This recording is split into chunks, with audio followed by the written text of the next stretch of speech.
I've been rejected so many times in so many different areas of my life and felt alone and unwanted. It's time to exhale and be motivated. Annie's Blue Couch. Yeah. Hello, everyone, to all of you, Annie's crew. Welcome back to Annie's Blue Couch.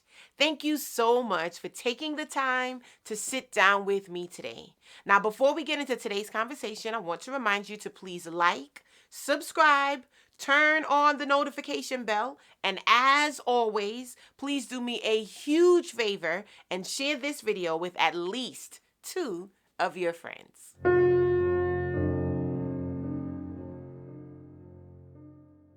The new year often brings about a new year, new me attitude. After getting through the kind of year we just did, maybe you might be thinking just new year, hallelujah.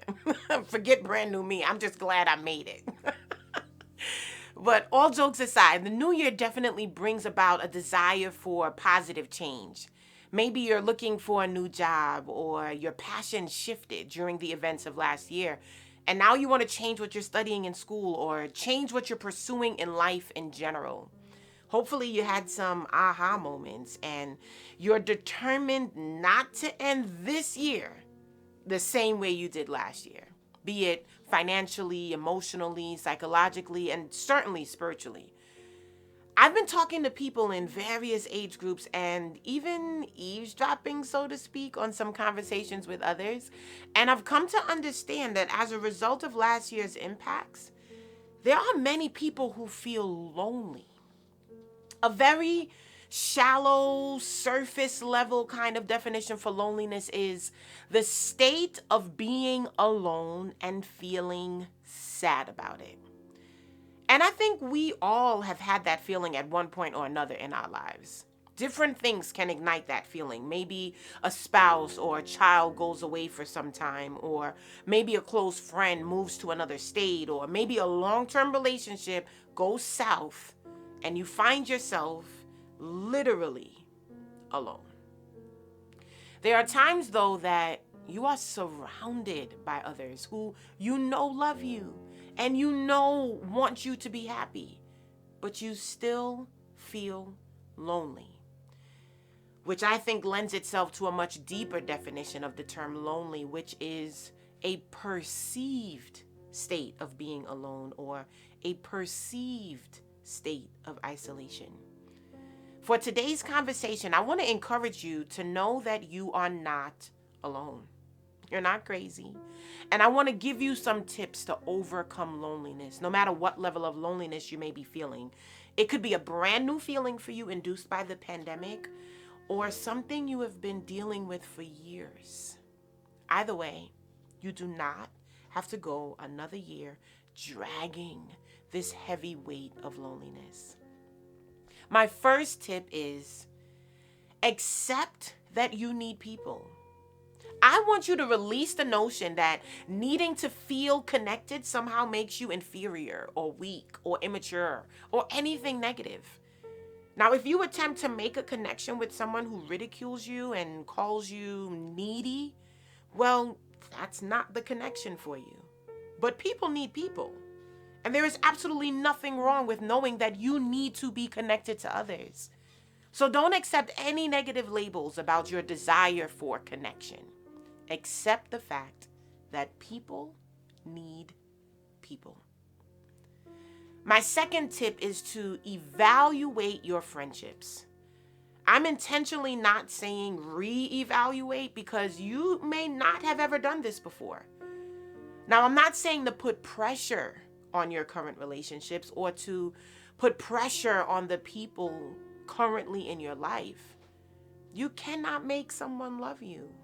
You can't make someone want to spend time with you.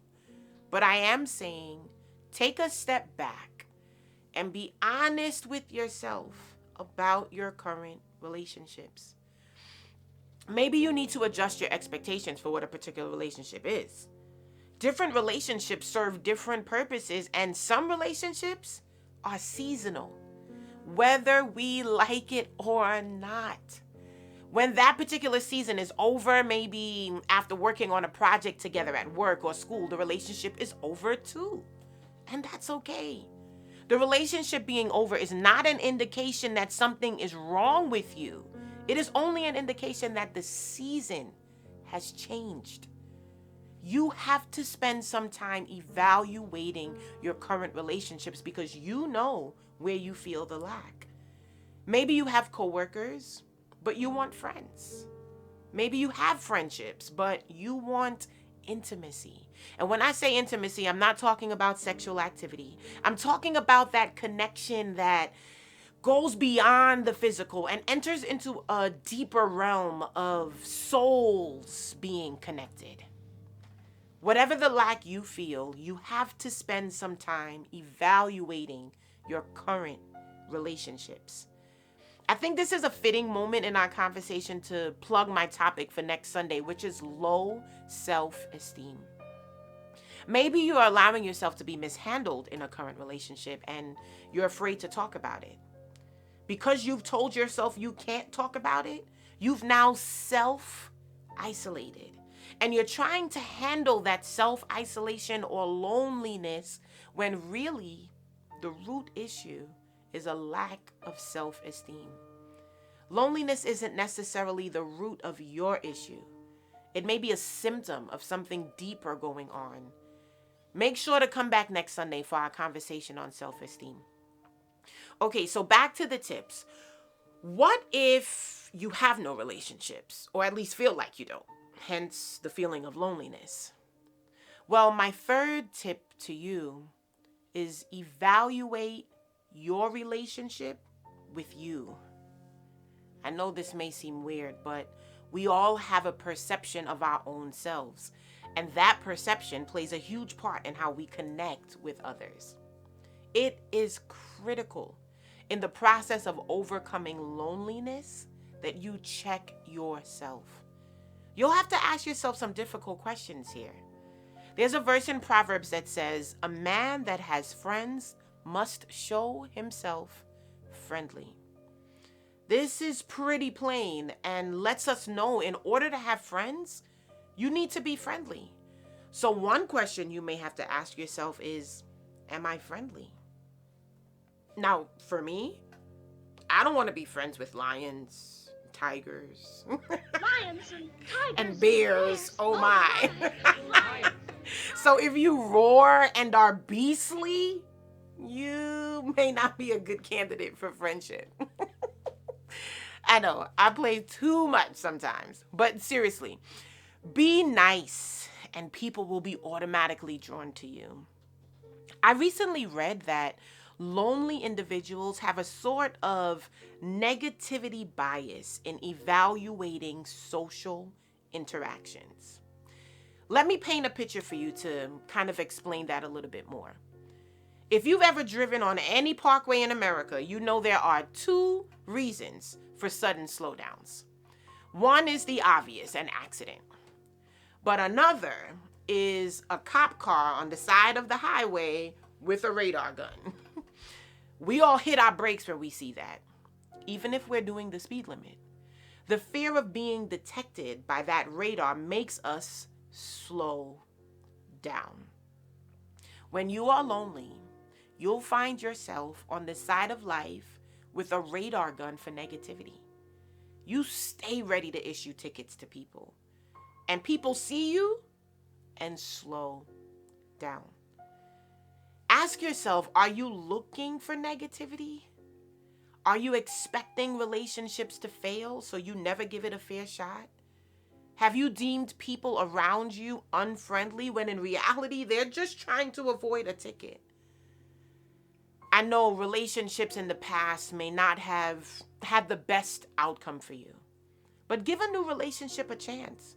Try not to avoid connections in an effort to protect yourself. And can I even add here that the new relationship may be with the same person? Give people a chance to show you they have changed. Of course, use wisdom here, but be open and put that negativity radar gun away. Spend the time evaluating your relationship with you and make the changes you need to make to be more friendly and more approachable. Now, my fourth tip is find a trustworthy professional to talk to.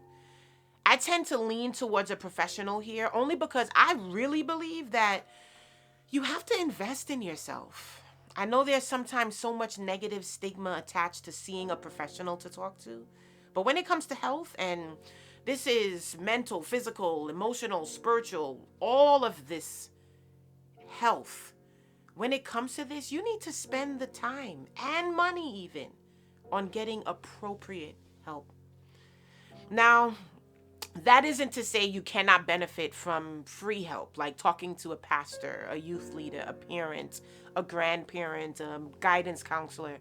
Those individuals can definitely be of tremendous help to you.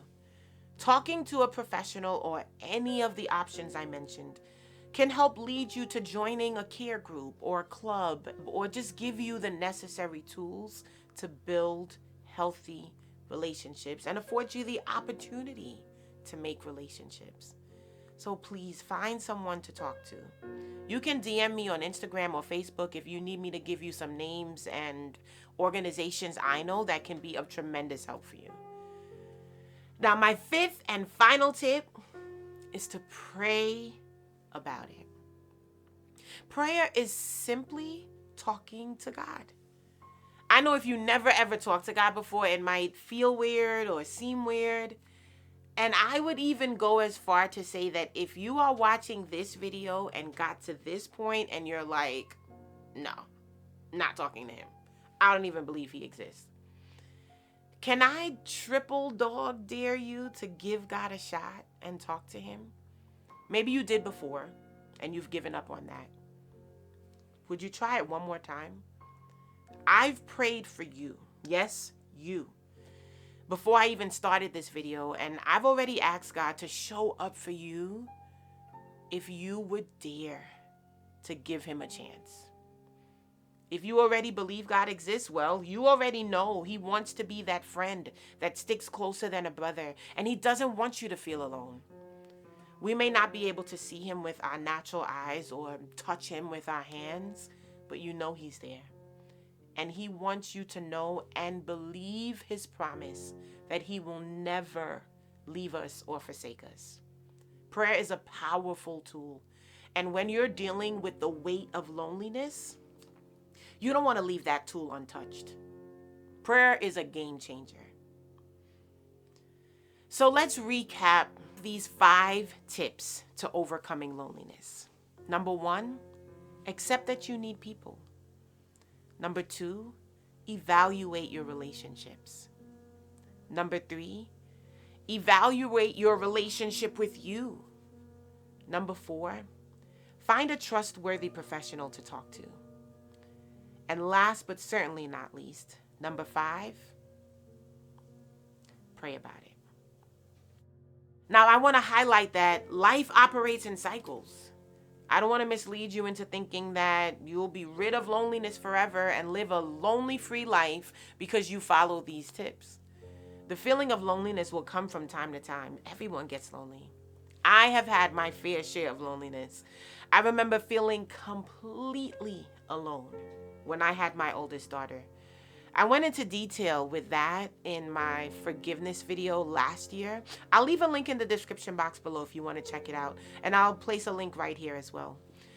I also dealt with loneliness during my divorce and long before that during the months that led up to the initial separation between my ex-spouse and I.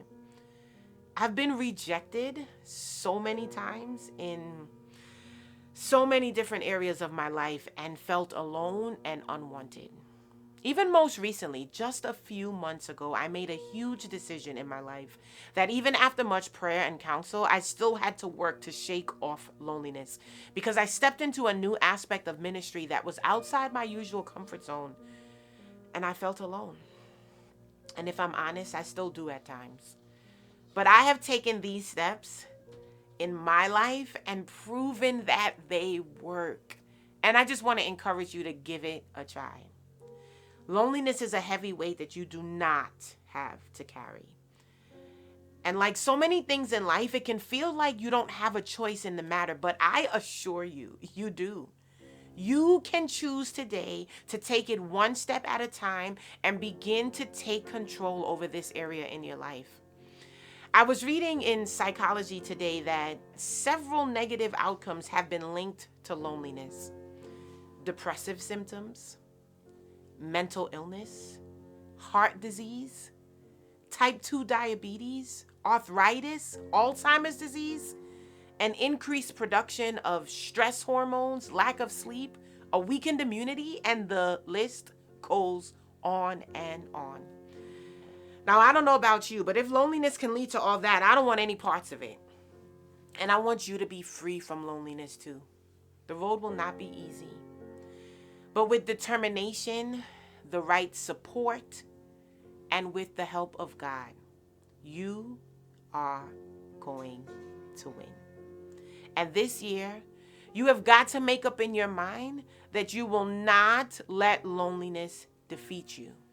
Rich Talbert Jr. sings a song that says, "And because God is the greatest power, we shall never, never be defeated.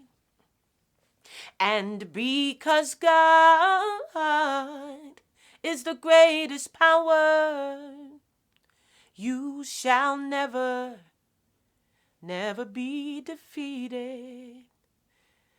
I really pray that today's conversation was helpful for you. Maybe you know someone who would really benefit from hearing this conversation. Would you share it with them for me? And don't forget to click the like button, subscribe to Annie's Blue Couch, and leave me a comment if today was helpful. And if there's anything else you'd like me to touch on related to this topic or anything in general, I'll be happy to address any requests in an upcoming video. Until next time, remember, you are beautiful. You are special. Your smile is amazing. And don't let anyone or anything ever make you feel less than who and what God has designed you to be. Annie's crew, you are fearfully and wonderfully made. Bye for now. Annie's Blue Couch.